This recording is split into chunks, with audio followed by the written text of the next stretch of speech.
Meanwhile, the Obedience People's Party, which appears to be linked to the Obidient movement, is said to be among the 110 associates seeking registration as new political parties in Nigeria. The Independent National Electoral Commission announced on Tuesday that it had received multiple applications from aspiring parties.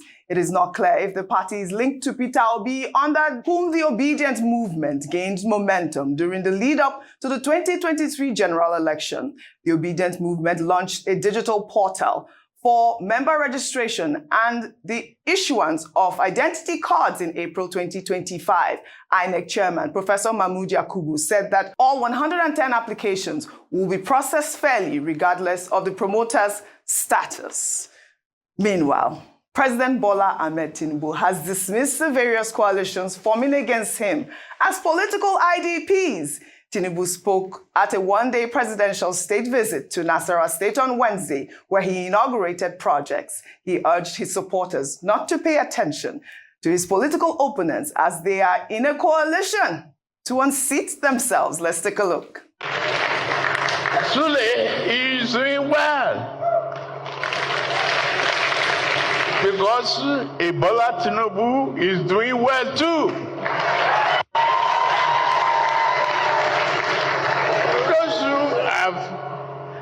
Those who trigger the alley politics and the partition of coalition, suddenly, just don't pay them any attention. They are the political IEPs. Don't give them a home.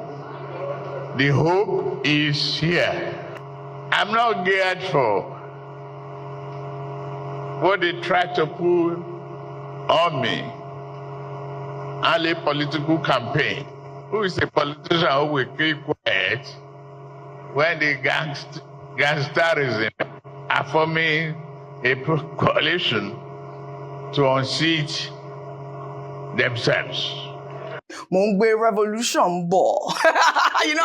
Every time I hear him speak with so much confidence, I am so, I mean, he's saying that the coalition parties, we should just disregard them, but we are seeing, 110 parties registered, and we're seeing this new Obedient party being among them. What are your thoughts really quickly? Well, of those 110 parties, my favorite was Village Intelligence Party. That was the party for me, and I'm behind them 100%. On a serious note, we know that, almost every year, or every seasonally, INEC does deregister parties from the political register, and it's always in huge numbers. So it's no surprise to see this huge influx of, potential parties coming to the table. It doesn't mean all of them will be successful, and it doesn't even mean all of them have, it's not easy to register a political party in Nigeria because you need nationwide representation. You need, the things that are required are quite cumbersome. So of course, of these 110 applications, it will be narrowed down, but we are now curious to see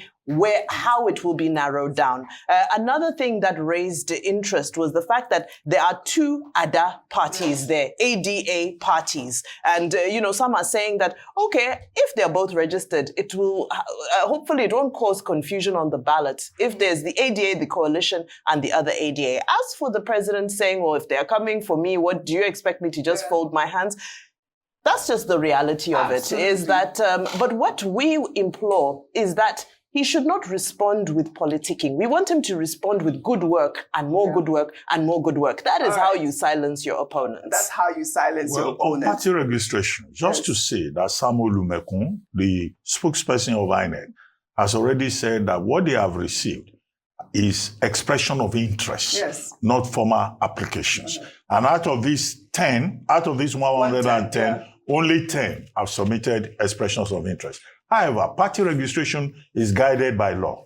Section 221, 222 of the 1999 Constitution, Section 75, 76, 77 of the Electoral Act 2022, and INEC guidelines and regulations is after following all these provisions under the law that you can even formally apply for registration. All right. And the process, has been articulated by INEC. You have to even get Form EC 15A sub 1. All right. It's when you get that you can begin to talk about formal registration. What we can say is that INEC should be fair to all parties concerned, and there should be no discrimination. Well, all right. Well said.